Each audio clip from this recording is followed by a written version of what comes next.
When you need less, you are much harder to manipulate. There's a quiet, dangerous power in being the person who doesn't need a seat at the table.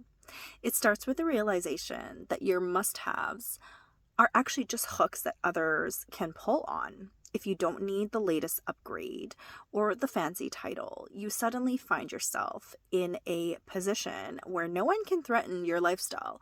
And that kind of security is something money cannot buy. The less you have to protect, the bolder you can afford to be in your daily choices. Think about the leverage a boss has over someone who is drowning in debt versus someone with no overhead. The person with the heavy mortgage is a prisoner of their own comfort, while the person with the low burn rate can speak the truth without checking their bank account first. Marketing only works on people who feel they are missing a piece of themselves. If you are already whole with what you have, $1 billion ad campaign just looks like background noise, and you become a ghost in their consumeristic machine. There is a specific kind of clarity that comes from owning your time instead of your things. You start to see every object you buy as actually a tiny theft stealing your future hours for maintenance, which makes you much more selective about what you bring in the front door. A lot of people are working jobs they hate to pay for things they don't use. If you shrink your lifestyle, suddenly your time belongs entirely to your own curiosities.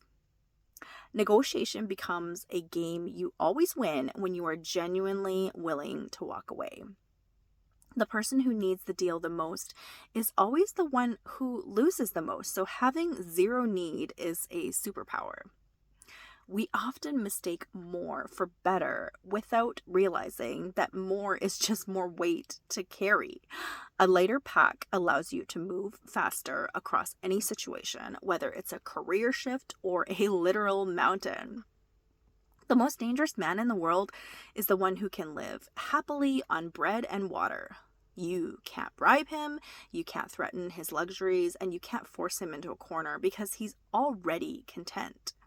Every subscription, every payment plan, every membership is a little tether to the system. Cutting those tethers doesn't make you a hermit, it makes you a freelancer of life who can pivot on a dime. A small life doesn't mean a small mind. It often means a much larger perspective. You have the mental bandwidth to